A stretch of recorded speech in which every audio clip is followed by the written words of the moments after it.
नमस्कार दोस्तों, मैं अभिषेक उपाध्याय आप सभी का हार्दिक धन्यवाद और आभार व्यक्त करता हूं। जैसा कि विजेंद्र यादव जी जो कांग्रेस पार्टी के जिलाध्यक्ष हैं, कांग्रेस पार्टी से जिलाध्यक्ष हैं, यादव जी से जानेंगे कि सर दिल्ली से जो लोनी है वो 0 किलोमीटर पर है। जितना विकास इसका होना चाहिए था उतना हुआ नहीं है।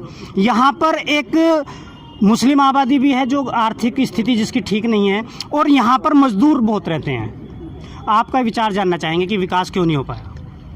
जहाँ तक विकास की बात आपने कही है, लोनी के पास ट्रॉनी का सिटी बनाने का काम जी कांग्रेस की सरकार ने किया, बिल्कुल। और उसका नजरिया केवल लोनी के उत्थान, जी लोनी को समृद्ध बनाने का था, जी लोनी के गरीब किसान मजदूर के बेटों को रोजगार देने का था। जी और जितना उद्योग आज आप देखते हैं ये कांग्रेस के समय का स्थापित किया हुआ उद्योग है। जी जी लेकिन दुर्भाग्य उत्तर प्रदेश का कि उत्तर प्रदेश जात पात और धार्मिक उन्माद के मकड़जाल में फंस गया और पिछले 32 वर्षों से कांग्रेस उत्तर प्रदेश की सेवा में नहीं है। जी और जो उद्योग स्थापित किए थे, चाहे वो लोनी में, चाहे नोएडा को स्थापित करने का काम भी कांग्रेस ने किया। आज एक दुनिया के नक्शे में नोएडा एक औद्योगिक और रेजिडेंशियल एरिया है, एक बड़ा हब है। जी और गाजियाबाद का Bulandshahr road industrial area, Meerut road industrial area, सारा एक औद्योगिक हब बनाने का काम कांग्रेस पार्टी ने किया। जी मैं आपसे एक सेकंड, मेरी बात महत्वपूर्ण रह गई है। जी लेकिन पिछले 32 वर्षों में जो भी सरकार आई, चाहे वो बहुजन समाज पार्टी की सरकार आई, चाहे वो समाजवादी पार्टी की सरकार आई, चाहे वो भारतीय जनता पार्टी की सरकार है, एक भी 32 वर्ष में एक भी 1000 नौजवानों के रोजगार देने का काम करने वाला संस्थान वो स्थापित नहीं कर सके। उल्टा डीसीएम जैसा संस्थान, स्वदेशी पॉलिटिक्स जैसा संस्थान, एटलस साइकिल जैसा संस्थान, हिंद साइकिल जैसा संस्थान, मॉडर्न फूड जी बड़ा संस्थान, टाटा ऑयल मिल, जैन ट्यूब मेरे टिप्स पे हैं। सैकड़ों वो उद्योग बंद हुए हैं इन 32 वर्षों में, जिनमें कई लाख श्रमिक जी अपना घर चलाने का काम करते थे नौकरी करके। अधिक जी आपने बहुत अच्छी बात कही। और जितना मेरा खुद सर्वे है कि कांग्रेस के टाइम में जितना रोजगार गरीब बच्चे को मिला उतना अब पिछली 5 साल या 10 साल में नहीं मिल पाया। निजीकरण पे बात करूंगा मैं आपसे। एक रेलवे जो भारत का सबसे बड़ा तंत्र था जिसमें गरीब का बच्चा नौकरी लग सकता था क्योंकि गरीब बिजनेस तो करा नहीं सकता, ऐसे ही 1 बाय 1 भारत की नवरत्न कंपनियों को भी बेच दिया। अब बैंकों का नंबर है। निजीकरण पे आपके विचार जानना चाहेंगे। बहुत स्पष्ट है जी, जिन्होंने देश के बनाने में नखून नहीं कटा, जिनका कोई योगदान नहीं है, वो इस देश की सत्ता पे बैठे हैं।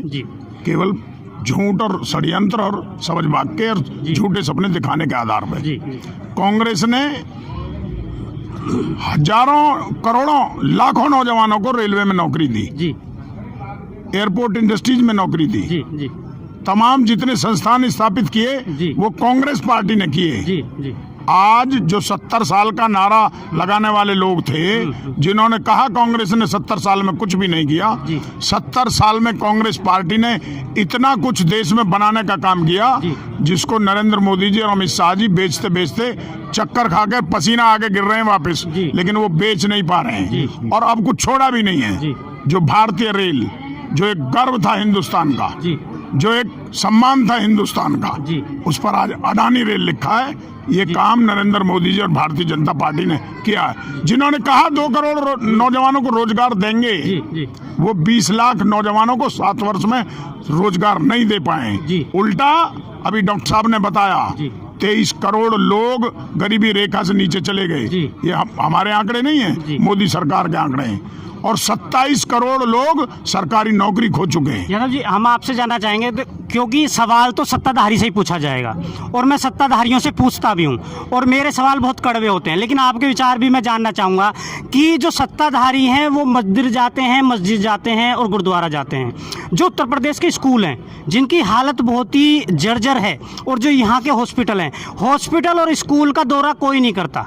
आपके विचार? श्रीमती प्रियंका गांधी का विजन इसी संदर्भ को लेकर है। अगर 10 लाख रुपए तक के सरकार की इलाज की प्रतिज्ञा श्रीमती प्रियंका गांधी ने ली है तो उस कोरोना की विभीषिका को देखकर ली है जिसमें परिवार के परिवार स्वाहा हो गए, ना अपना आदमी बच पाए और खेत और मकान बिक गए, अस्पतालों का बिल भरते हुए। ये विजन है, ये सोच है, ये दृष्टिकोण है, ये दृष्टि है कांग्रेस पार्टी की और कांग्रेस की लीडरशिप की। उन्होंने देखा है तो कहा है कि 2022 में अगर कांग्रेस की सरकार जनता बनाएगी तो 10 लाख रुपए तक का सरकारी इलाज हम करेंगे।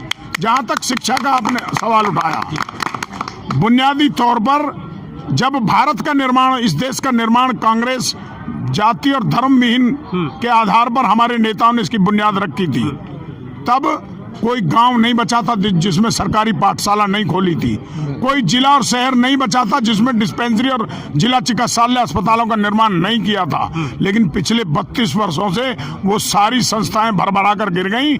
जो लूट और खसोट के एक सवाल के लिए वापसी आपके पास लौट कर आता हूँ जी, आपका परिचय जानना चाहेंगे? मेरा नाम विदित चौधरी है, मैं general secretary Uttar Pradesh Congress committee. Chaudhary जी, मेरा आपसे सवाल कि जो विपक्ष है, हमारी बात होती है, वो कांग्रेस के लिए, हम प्रियंका जी की बात करते हैं तो ये कहते हैं कि कांग्रेस तो वेंटिलेटर पे है। आपका जवाब चाहिए। देखिए, वो ये कह के खुश हो रहे हैं लेकिन उनके मन और दिल जानता है कि कांग्रेस किस किस लोगों को वेंटिलेटर पे पहुंचाने वाली है जी। और वो लोग इसको और ज़्यादा जोर से बोलते हैं झूठ कि बार बार बोलो, जोर से बोलो, झूठ को सत्य करने के लिए।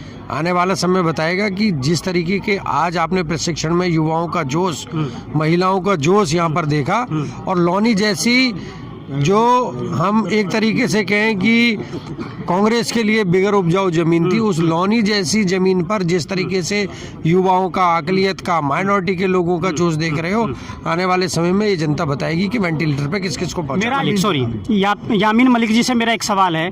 आप लोनी आए, लोनी आने के लिए जनता की सेवा करने के आपने सोचा, वो कौन से मुद्दे हैं जिन्हें आप प्राथमिकता देंगे यदि आप किसी भी प्रकार सत्ता में आते हैं? देखिए, अगर हम सत्ता में किसी भी प्रकार आते हैं या मेरी पार्टी मुझे टिकट देके यहाँ से चुनाव लड़ दिया, अगर जीतते हैं हम, तो यहाँ के जो पानी का निकास है, सबसे पहले जो मुद्दा है यहाँ का, लोनी का पानी का निकास नहीं है। यहाँ पर पानी का निकास करेंगे। जो रोड है चलने लायक है नहीं, अभी आप देख रहे हो, रोड बनवाएंगे। जो सरकारी स्कूल हैं, बहुत बुरी हालत है उनकी, 2 से 3 स्कूल हैं, ज़्यादा है भी नहीं पूरी लोनी में, बड़े स्कूल, उनको बनवाएंगे। लड़कियों के लिए गर्ल्स स्कूल अलग बनवाएंगे, और काफ़ी सारे जो मुद्दे आप देख रहे हो। एक मैं आपके संज्ञान में एक लोनी की जो गरीब जनता, उसका एक समस्या आपके संज्ञान में डाल देता हूँ। यदि आप मलिक जी सत्ता में आते हैं तो उस पर जरूर काम करना। लोनी की जनता भ्रष्टाचार की बहुत बड़ी शिकार है, और वो किसका, मैं बता देता हूँ, बिजली विभाग की। गरीब जनता जो अवेयर नहीं है, जागरूक नहीं है, उसको तरह तरह से डराकर बिल का ये बता के कि आप जेल जाओगे, और एक अवैध वसूली हो रही है लोनी के अंदर। ये हमारे उसको आप संज्ञान में लेके इस पे काम करना। मैं यादव जी के पास आता हूँ। यादव जी, एक लोनी के अंदर कोई भी सरकारी कॉलेज नहीं ले पाया आज तक, आपके विचार जानना चाहेंगे? हमारा विचार तो बहुत पहले से, हमने तो कई बार देखो, मेरठ में अभी कल मोदी जी ने उद्घाटन किया यूनिवर्सिटी का। मेरठ में ऑलरेडी कई यूनिवर्सिटियां हैं, लेकिन गाजियाबाद में लोनी में कोई यूनिवर्सिटी नहीं है, कॉलेज भी नहीं है। मैं उसी पे आ रहा हूँ, आपने बीच में रोक दिया मुझे। मैंने कहा ना, पिछले 32 वर्षों से हम नहीं है, एक लंबा कार्यकाल है, एक लंबा अंतराल है, लेकिन उसके बावजूद भी कांग्रेस पार्टी के लोगों ने एक कन्या डिग्री कॉलेज की मांग, एक बॉयज डिग्री कॉलेज की मांग अब नहीं, कई बार हम शासन प्रशासन से कर चुके हैं। और निश्चित रूप से आज एक प्रशिक्षण शिविर के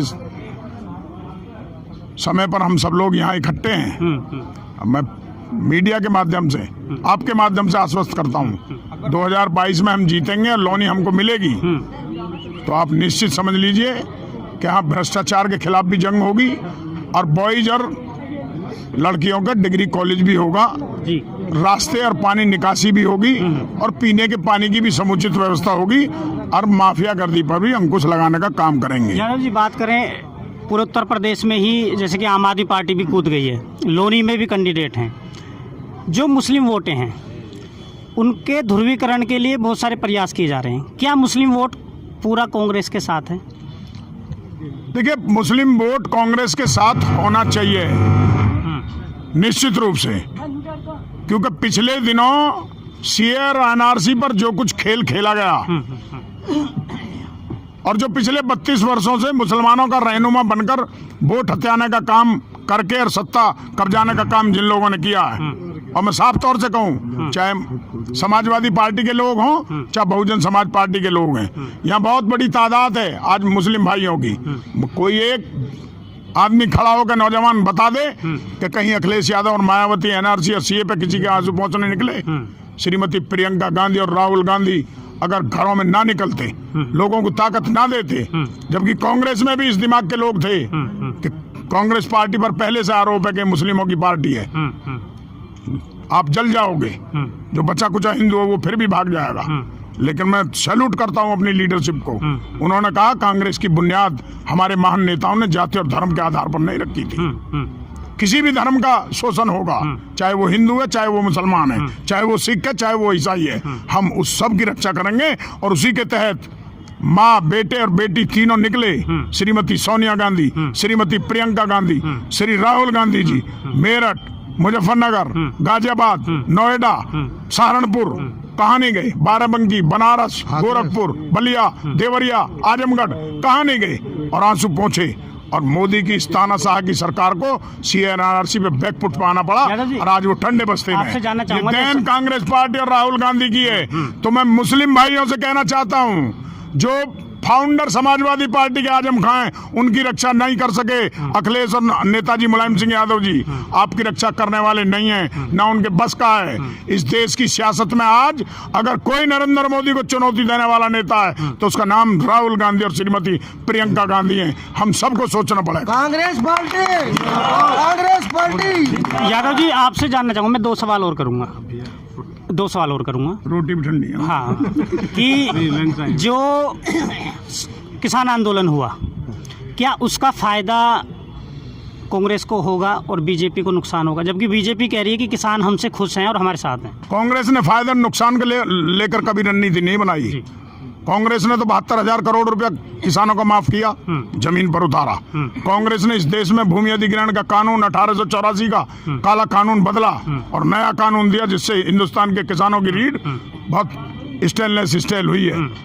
और कांग्रेस के जिस आंदोलन की आज वापसी हुई है काले कानूनों की, आपको बताना चाहता हूं, अगर विपक्ष का कोई नेता इस किसान आंदोलन को धार देने में सबसे आगा था तो उनका नाम राहुल गांधी है, जिन्होंने देश की संसद में पहले दिन कहा कि मोदी सरकार वापस ले ले, वापस लेने पड़ेंगे, वरना जिस दिन कांग्रेस की सरकार आएगी पहले आदेश में रद्द कर दिए जाएंगे कानून। और राहुल गांधी ने पंजाब से ट्रैक्टर रैली चलाकर दिल्ली के सिर पर आकर किसानों को बैठाने का काम किया। किसान, आप राकेश टिकैत को सुना, जिसने कहा एक व्यक्ति है राहुल गांधी जिसने आग मीच कर किसानों का हक और हुकूक में काम किया है। मेरा आखिरी क्वेश्चन आपसे कि कितनी सीटें कांग्रेस उत्तर प्रदेश में अब की बार जीत जाएगी? वैसे तो हम सरकार बनाएंगे, लोग गलतफहमी में हैं, लेकिन आप तय कर लेना कुछ कमी बेसी भी रहेगी तो सरकार की चाबी श्रीमती प्रियंका गांधी के हाथ में होगी, किसी का हाथ नहीं होगी। यादव जी आप जिला अध्यक्ष हैं, जो गाजियाबाद की दलित वर्ग है, दलित किसी भी जाति में हो सकता है, जाति विशेष नहीं है, दलित का मतलब आर्थिक रूप से पिछड़ा हुआ, कमजोर। तो गाजियाबाद के दलित व्यक्ति को आपकी तरफ से कोई संदेश, क्योंकि आप जिला अध्यक्ष हैं कांग्रेस पार्टी का संदेश है, कांग्रेस किसानों की, मजदूरों की, दलितों की, पिछड़ों की शुरू से रही है, दबे कुचले मेलेड़ों की पार्टी रही है। आज इसीलिए उद्योगपतियों की रक्षा करने का काम नरेंद्र मोदी जी कर रहे हैं। कांग्रेस की बुनियाद गरीब और गुर्बत की रही है। हमारा पार्टी का साफ संदेश है, कांग्रेस आएगी तो जैसे भूमि होने को जमीन देने का काम किया, जिनके पास घर नहीं थे उनको घर देने का काम किया, जिनके पास शिक्षा और चिकित्सा की व्यवस्था नहीं थी उनके बच्चों को शिक्षित करने का काम किया, उनको इलाज देने की प्रक्रिया शुरू की। हर दलित, पिछड़े, दलित, दबे कुचले, मैले गरीब को छाती से लगाने का काम केवल कांग्रेस पार्टी श्रीमती प्रियंका गांधी कर रही है। राहुल गांधी जिंदाबाद, इंदिरा गांधी जिंदाबाद। यादव जी का और मलिक जी का बहुत बहुत धन्यवाद और हमारी तरफ से शुभकामनाएं। जय हिंद, जय भारत। सभी धर्मों को साथ लेकर चलती है, इसमें कोई वो नहीं है कि हिंदू के साथ हम चले। हिंदू, मुस्लिम, सिख, ईसाई सब बराबर है, इसलिए और क्या आपने देखा इस पार्टी के अंदर, क्या कोई अच्छा व्यक्तित्व जो आपको अपनी तरफ अट्रैक्ट करता हो कि भाई ये व्यक्तित्व बहुत अच्छा है पार्टी के अंदर? कांग्रेस ही ऐसी एक पार्टी है जो इस देश के लिए काम कर सकती है, और अन्यथा पार्टी जो है वो जाति धर्म के लिए सिर्फ। प्रियंका जी के बारे में आपके कुछ विचार? प्रियंका जी का एक मुझे बहुत अच्छा लगा जो अभी लेकर आई है, वो बहुत काफ़ी चला भी है उनका, लड़की हूँ लड़ सकती हूँ, तो इससे महिलाओं में काफ़ी जोश है और महिलाएं आगे आएंगी भी इसको लेकर। हमारे साथ आपका शहनाज शहनाज जी। शहनाज जी, आप आज यहाँ आए तो कैसा लगा? पहले तो ये है कि मुझे बहुत अच्छा लगा, मीटिंग भी काफ़ी अच्छे से हुई है, समझाया गया काफ़ी अच्छे से, और मतलब कि सब कुछ अच्छा ही है, और हम लड़ना चाहते हैं, लड़की है हम लड़ सकते हैं। तो कांग्रेस ही क्यों ज्वाइन किया आपने? मतलब कांग्रेस क्योंकि हमें कांग्रेसी में लड़की के लिए और क्या नाम है, मतलब जैसे लड़कियों को आगे बढ़ने का मौका मिल रहा है, तो इसलिए हम कांग्रेस को। तो कांग्रेस से अभी जुड़े हैं? जी आज ही नहीं, काफ़ी टाइम हो गया जुड़े हुए। हाँ और कोई आपके विचार कुछ? नहीं बस और कुछ नहीं।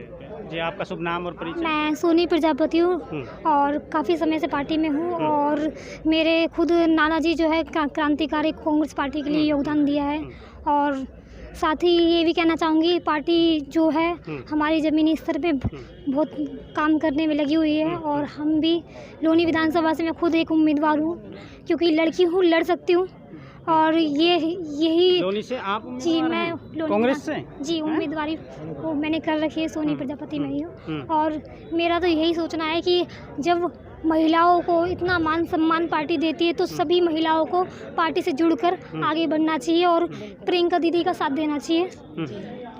आपसे मैं दोबारा मिलूँगा किसी टाइम निकाल के, आपका नंबर ले लूँगा मैं, ठीक है? और कोई आप विचार कुछ अपना रखना चाहें, एक्सपीरियंस कोई? एक्सपीरियंस तो भी नया ही है, खैर तो अभी आगे और भी चीज़ें सीखने को मिलेंगी हमें भी, और फिर हम विचार आगे रखेंगे आपके साथ। जरूर रखेंगे इंशाल्लाह। आपका कोई विचार? नहीं बस यही विचार है अभी तो फिलहाल, और अभी नए जुड़े हैं, कलीग हैं, साथी हैं और फ्रेंड सर्कल में, उनसे आप कहेंगे कांग्रेस ज्वाइन करने के लिए? जी बिल्कुल कहेंगे, और हमेशा कहते रहेंगे कांग्रेस ज्वाइन करो। एक बार आपका शुभ नाम? शहनाज खान। शहनाज खान जी थी हमारे साथ।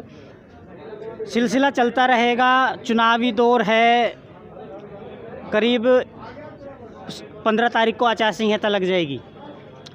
देखते हैं ऊंट किस करवट बैठेगा। लोनी में दावेदार बहुत हैं अलग अलग पार्टी से, और बात करें बीजेपी की तो बीजेपी से लगभग 15 दावेदार हैं।